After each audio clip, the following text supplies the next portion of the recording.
Hello friends, नमस्कार। स्वागत है आपका अपने यूट्यूब चैनल हार्दिक क्लासेस पर। फ्रेंड्स, आप सभी के लिए रेलवे की तरफ से एक खुशखबरी आ चुकी है। रेलवे ने आरपीएफ भर्ती को लेकर अपना जो डिटेल नोटिस है वो जारी कर दिया गया है और आपके एप्लीकेशन भी 15 तारीख से शुरू हो चुके हैं, 15 अप्रैल से। तो रेलवे ने आरपीएफ कांस्टेबल और एसआई दोनों के डिटेल नोटिस जारी कर दिए गए हैं और आपको लिंक भी प्रोवाइड करवा दिया गया है एप्लीकेशन के लिए।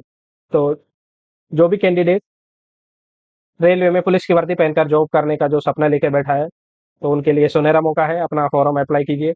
मैं आपको नोटिस के बारे में डिटेल्स जानकारी बता देते हैं। आपको कम से कम आपके फॉर्म फिलअप किए जाएंगे, क्या मेडिकल क्राइटेरिया है, सिलेक्शन प्रोसेस क्या है, एज लिमिट क्या है, इन सारी चीज़ों के बारे में हम इस वीडियो में जानेंगे। तो आइए शुरू करते हैं ऑफिशियल नोटिस के साथ।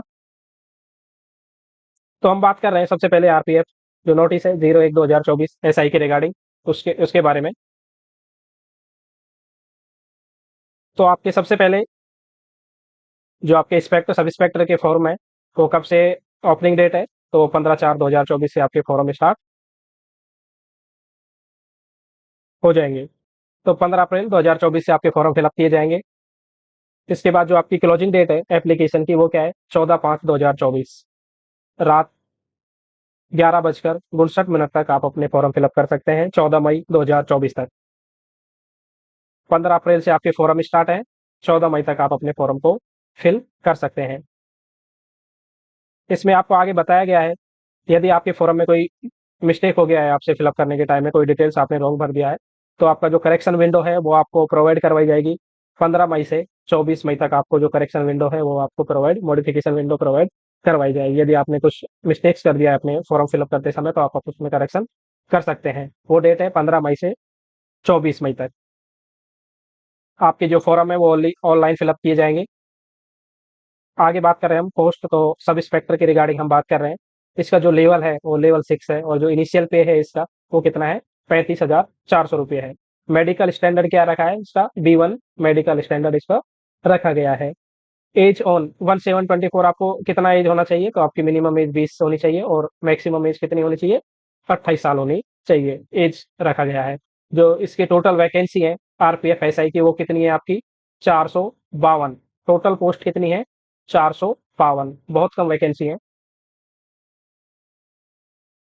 हालांकि आपको मेहनत करनी है और अपना सिलेक्शन लेना है, घबराने वाली कोई भी बात नहीं है। जो इसमें एज रिलैक्सेशन आपको 3 इयर्स का दिया गया है एक्स्ट्रा, कोविड के कारण। इसमें ऑलरेडी वो इंक्लूड किया हुआ है।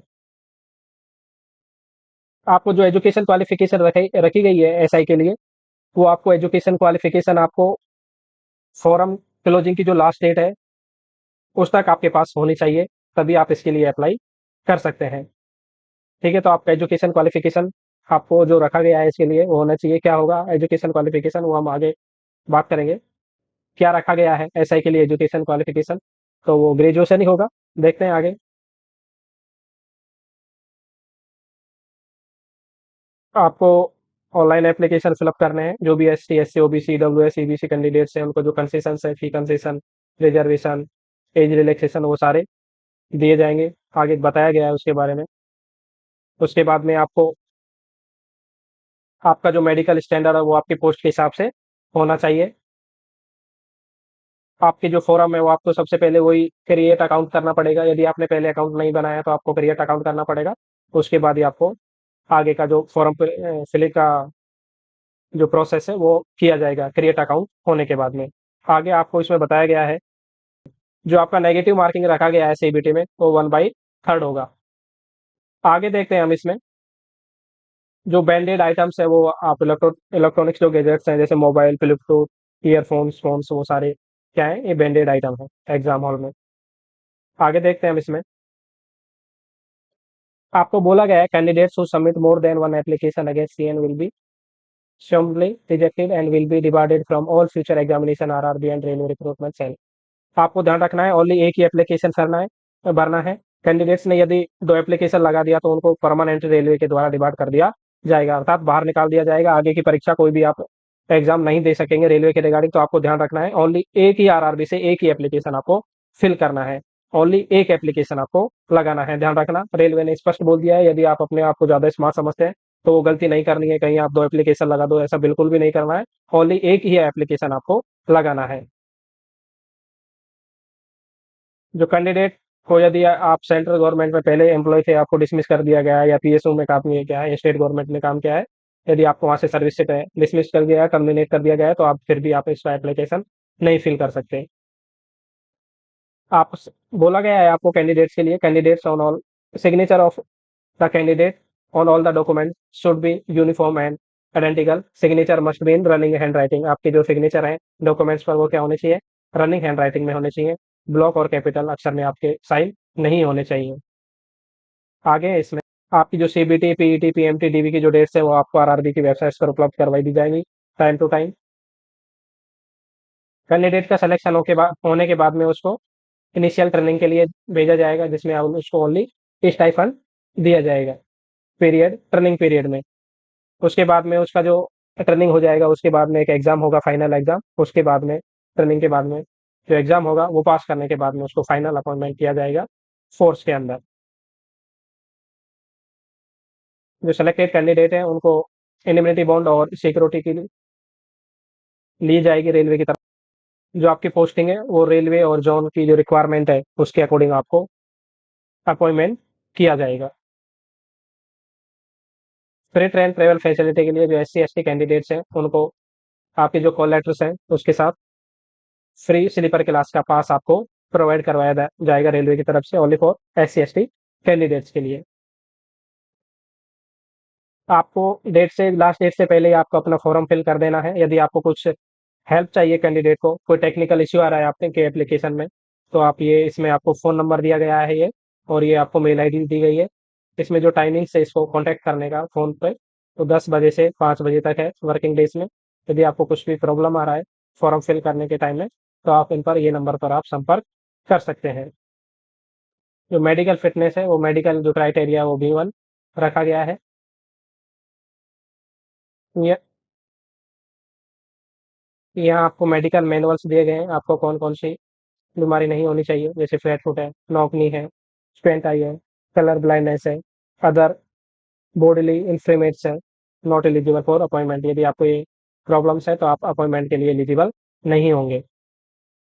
जो एज लिमिट की हम बात कर चुके हैं, जो नॉर्मल प्रिस्क्राइब्ड एज नॉर्मल जो कोर्स है, वो आपका 20 से 25 वर्ष होता है, लेकिन इस बार रेलवे ने अपनी पहली पहली वैकेंसी में 3-3 साल की छूट दी है कोविड पैंडेमिक के कारण। तो अभी जो आपकी जो एज है, वो 20 से 28 साल है। लोअर 20 है और अपर में क्या है, आपकी 28 साल एज रखी गई है एसआई के लिए। तो जो एक्स्ट्रा जो रिलैक्सेशन है एससी एसटी ओबीसी और जो अदर कैंडिडेट्स के लिए, वो आपको अलग से दिया जाएगा। एससी एसटी कैंडिडेट्स के लिए 5 साल है, ओबीसी एनसीएल के लिए आपका 3 साल है, एक्स सर्विसमैन है उनके लिए यूआरईडब्ल्यूएस 3 ईयर्स है, ओबीसी एनसीएल 6 ईयर्स है, एससी एसटी के लिए 8 ईयर्स है। तो आपके जो एज रिलैक्सेशन है कैटेगरी वाइज, वो अलग से आपको दिए जाएंगे। आगे बात करते हैं हम कैटेगरी वाइज। जो आपकी जो एज ग्रुप है, वो आप जो upper limit date of birth, वो आप यूआरईडब्ल्यूएस के लिए 2 तारीख 7वां महीना 1996 है जिसकी डेट ऑफ बर्थ, वो फॉर्म फिल कर सकता है। उससे पहले का नहीं, स्टेट से और स्टेट के बाद में 2 जुलाई 1996 के बाद वाला, या स्टेट में जिसका बर्थ है। ओबीसी एनसीएल में सेम है, सॉरी इसमें अलग है।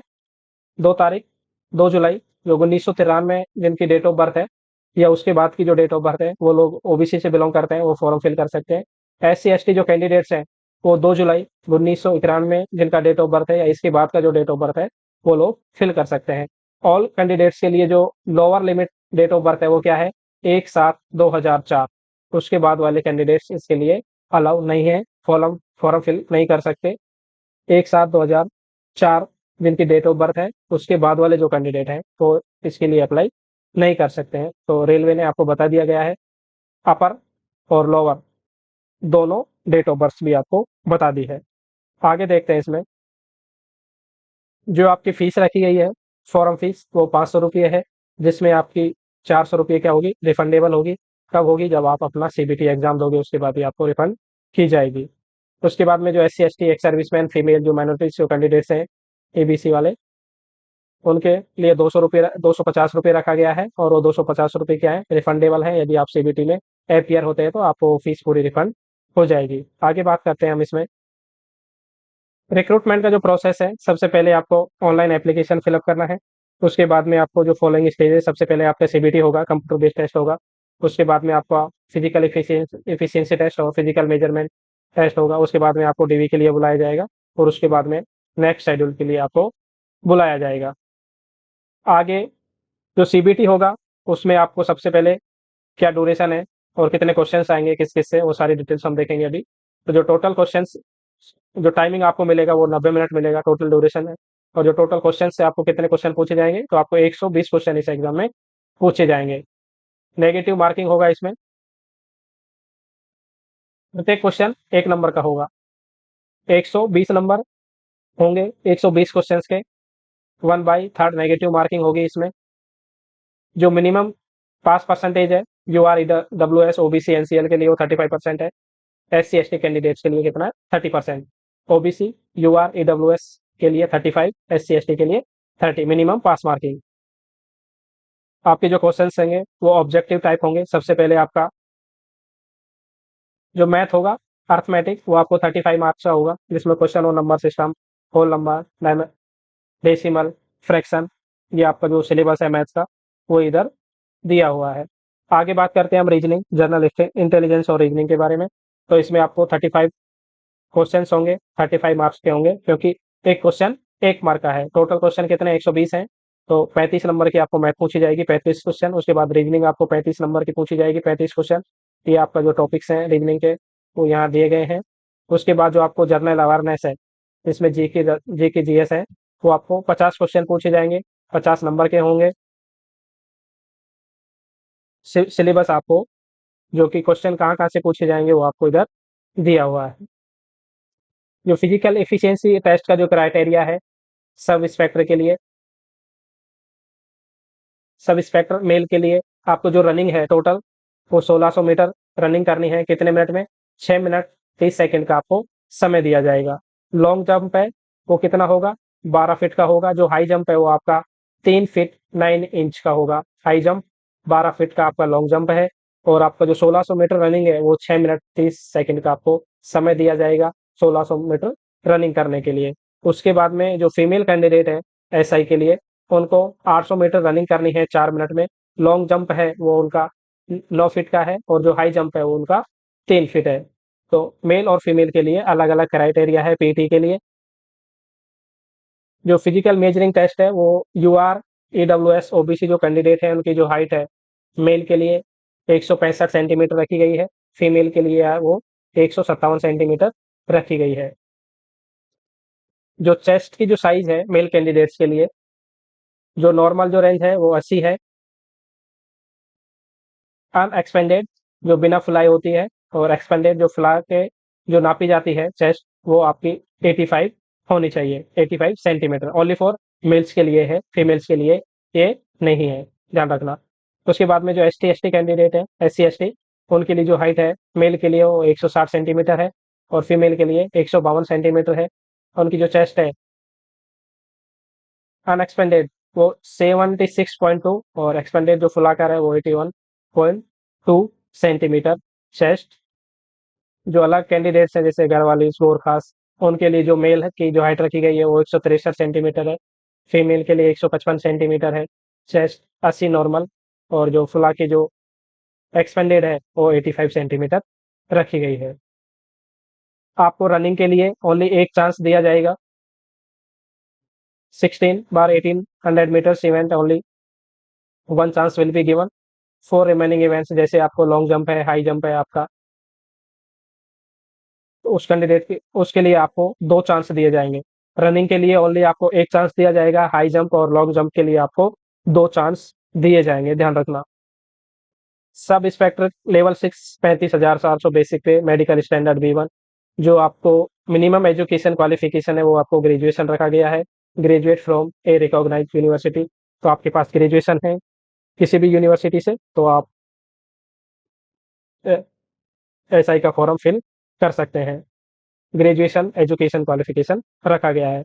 वैकेंसी कितना कितना है कैटेगरी वाइज, ये देखें हम तो। यूआर का 157 है, एससी का 57 है, एसटी के लिए 28 है, ओबीसी के लिए 104 है, ईडब्ल्यूएस के लिए 38 है, जो टोटल है 384 है। उसके बाद फीमेल, जो ये मेल कैंडिडेट्स का हो गया, फीमेल का यूआर का 28 है, एससी का 10 है, एसटी का 5 है, ओबीसी का 18 है, ईडब्ल्यूएस का 7 है। टोटल आपका जो फीमेल कैंडिडेट्स का पोस्ट है वो 68 है। Ex serviceman 10% of total vacancy वो कितनी आपकी 45 है। तो ये आपके male female category wise vacancy है। एजुकेशन क्वालिफिकेशन हो गया, तो कंप्लीट डिटेल्स मैंने आपको बता दी है। यदि आपको कोई डाउट है तो आप मेरे को कमेंट बॉक्स में कमेंट करके पूछ सकते हैं। Thank you. एग्जाम के वो क्या क्या है वो देख लेते हैं। सबसे पहले आपका कंप्यूटर बेस्ड टेस्ट होगा, सीबीटी होगा।